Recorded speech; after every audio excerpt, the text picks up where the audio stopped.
Yeah, so I have quite a few comments. The first thing I want to caution council against tonight is in reviewing the budget, it appears that there are some tricks that could be done to try to balance this budget. For instance, we could go ahead tonight and we could say we're going to cut the CIP by the amount of the deficit, and then go ahead and maintain all the rest of the budget at the same level, and then say the budget's balanced, only to wait until later into the year to have the item brought back to us and look at the CIP where the cuts were, and there'll be things like sidewalks on Santa Cruz Avenue and where are we going to cut, and then we decide at that time, well, maybe we should spend from the reserves at that time. That's a trick.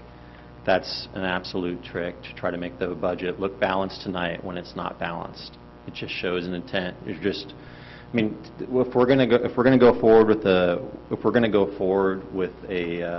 deficit budget, we should be up front. We're going forward with a deficit budget. We shouldn't be playing games about, well, we can cut here and then later on we can access reserves to fix that problem. So I really hope we don't get into that. I think that's a really bad message to send.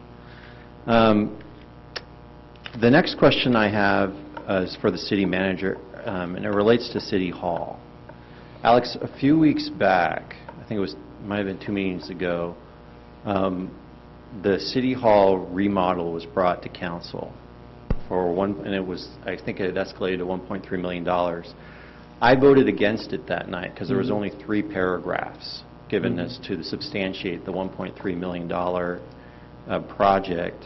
And I remember the reasoning for the project that was given to us was that we're going to be hiring staff. That night it was attached to the hiring of 9 new staff members. My first question for you is, under this budget we're going to be hiring 20 more staff members. Will the City Hall remodel be going up in cost? No. So the 20 new is not in addition to the 9, it's inclusive of the 9. So it's in total of 20, to be clear. Second of all, the challenge that the council at that time gave to Jesse Curion, the city's public works director, was make it work. And he has. And we're going to be able to accommodate. We are going to be setting ourselves up very similar to, frankly, how Facebook has set themselves up. We're going to get rid of cubicles, and we're going to go to a tighter working arrangement that still provides for the flexibility needed, and it'll be a professional environment. I'm just going to ask you very directly. Did you know that night that in this budget you'd be asking for 11 more full-time employees?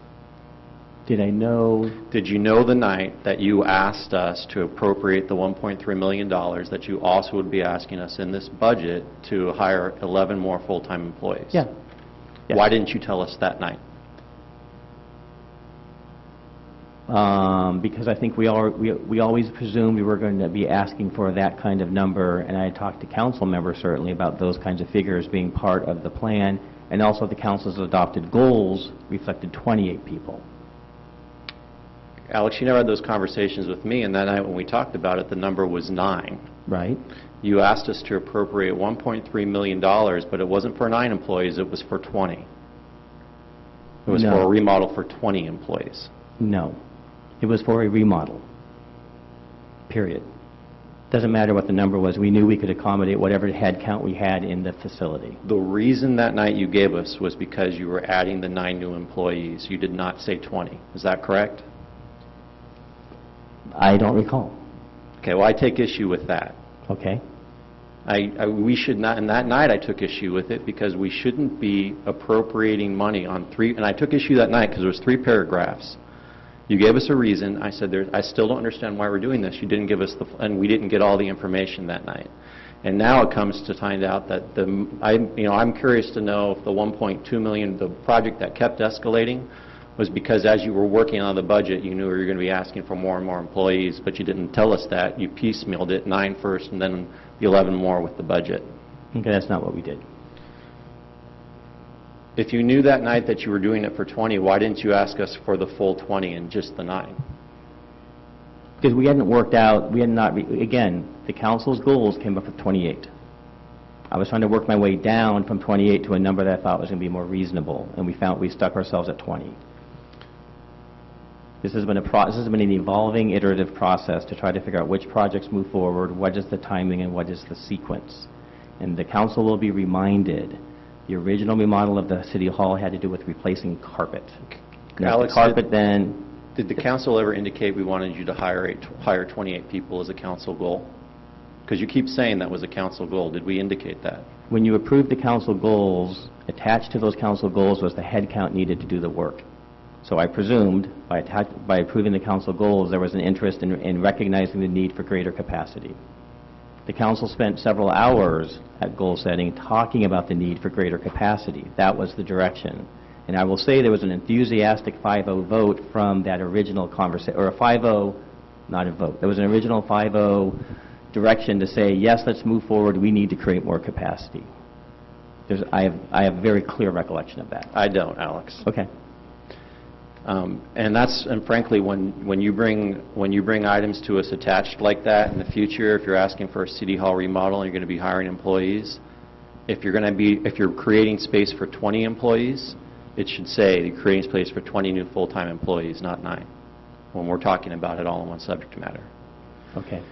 The next issue that and then moving on to the next item, you guys, and this is really more for council, is my concern with the deficit budget is that in 2013, when I joined this council, I proposed to you guys we created an unfunded liability reserve fund. And we did that in 2014. But the policy that we adopted indicated that that reserve fund would be funded from 25% of the budget surplus every year. And then what happened is that we did that the first year, and then we even added more to it. So we have $4 million in it. But our unfunded liability is the last we heard from CalPERS is at $37 million. If we do during our economic upturn cycles, our economic upturn years, if we go ahead and we do budget deficits, we run budget deficits, we're not going to obviously be funding our unfunded liability reserve fund. We may as well not have the policy, because what we're saying is, and then there's this, we're basically, what's the purpose of having the policy if during those time periods that we should be building it, instead of putting money into the unfunded liability reserve fund, we're actually instead increasing our liabilities by adding more staff. So I raised that to you guys because I heard people talking about very proudly that we had done that during the last election cycle, that we had created this fund, but now when it comes time to actually go ahead and exercise the restraint during the economic upturn to fund it, we're not going to. And that frankly gives me cause for concern. And there's this other issue on the budget that I don't understand, and it really occurred to me after we left the meeting, and that was this idea that we need to do this right away. We need to add these people so we get these projects done immediately, and we'll see the end coming, and then we'll fire them all after the 3 years passes. We won't keep them. We won't keep them. And there's this idea that, well, you know, and if there's a problem coming, we'll see it coming. If there's a problem coming, that we'll see it coming. I think, I thought about that for a long time, and I frankly think it's unfair to those that we hire. I mean, basically what we're saying is we can't hire people full-time under contract if they know it's only going to be 3 years. So instead what we're going to do is we're going to hire them full-time, tell them they're permanent positions, and then when after those 3 years, we'll fire them. We're frankly intentionally hiring them as contract employees, but we're treating them, we're hiring them as contract employees, but we're lying to them and telling them they're full-time employees. I just think that's unfair, labor-wise. I think as a worker, you shouldn't do that. You shouldn't do that to workers. People move their families for jobs. They buy houses around jobs. They plan for the future around jobs. If you only intend to keep them here for 3 years, don't tell them it's going to be a full-time employee job. I also, there's this idea that we've heard from staff, from the city staff that from Alex, that we have this council policy regarding our reserve fund. And our reserve fund, and that there's so much money in our reserve fund, we actually have more money in a reserve fund than what our policy calls for. Well, that's a budget. To me, that's kind of, where you move the numbers around. Because actually, if we wanted to take money out of our reserve fund, right now, there are projects that we know we're going to have. We know we have grade separations that we're going to have to deal with on Caltrain. So we could take money out of the reserve fund and create a fund for that and start building for that for the future. We know the Willow Road interchange now is going to be our project, and we're looking for grants for that. But we're going to have to fund that too. So we could put money into a fund for that. And now all of a sudden, we have money earmarked in funds for projects we know we're going to have, but our reserve fund is operating per council policy. It's just a budgetary decision. We also, very frankly, could move more money into the unfunded liability reserve fund and leave, and now all of a sudden our reserve fund within council policy. And the thing that's really striking to me is that on running this budget deficit, if you guys look at this, it's that at the same time we're choosing to run the budget deficit, we're also going to continue to approve the temporary tax reduction for the utility users tax. But that, to me, screams irony. Because what we're saying is, we don't think the taxpayers will accept the tax for what we're doing, what we plan to do with this money, so we're going to continue with this tax reduction. At the same time, we're going to move the council into a budget, the city into a budget deficit.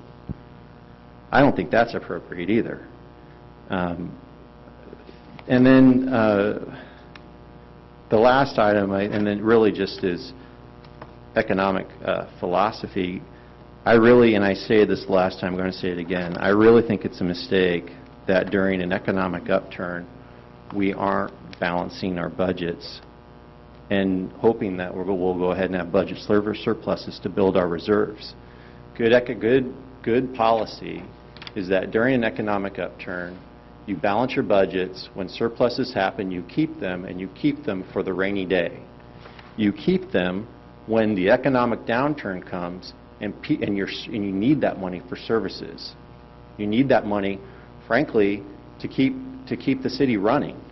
You need that money, and also, frankly, to work on your. I mean, there's no better time for a city to go ahead and start those infrastructure projects than during economic downturns. And to spend that money now during the economic upturn is it's frankly bad public policy. And I know that there's people who are going to be tempted tonight. What's going to happen, what could happen, is if any of these arguments gain any traction, what we'll hear is, well, it's your budget now. Why don't you on the council decide then what the budget should be? And I don't think that's appropriate either. We just, this council just rehired the city manager. We have professional staff. And what should be presented to us on this council is a balanced budget. And with the best advice is how to have that budget balanced. I just think, to have this budget presented to us in this fashion, to run a budget deficit, is a mistake. And, I also, frankly, think it's a mistake that we're hiring, I've gone over it. I'll say it one more time. I think it's treating labor implicitly bad to hire people as full-time employees who you plan to lay off. Those are contract employees. You are sending, if I was a full-time employee at Menlo Park and I heard that was happening, I would take issue with that. Because I would take issue of what is being said to me that is inaccurate to keep me to work here, and then how are they going to treat me later. So those are my comments.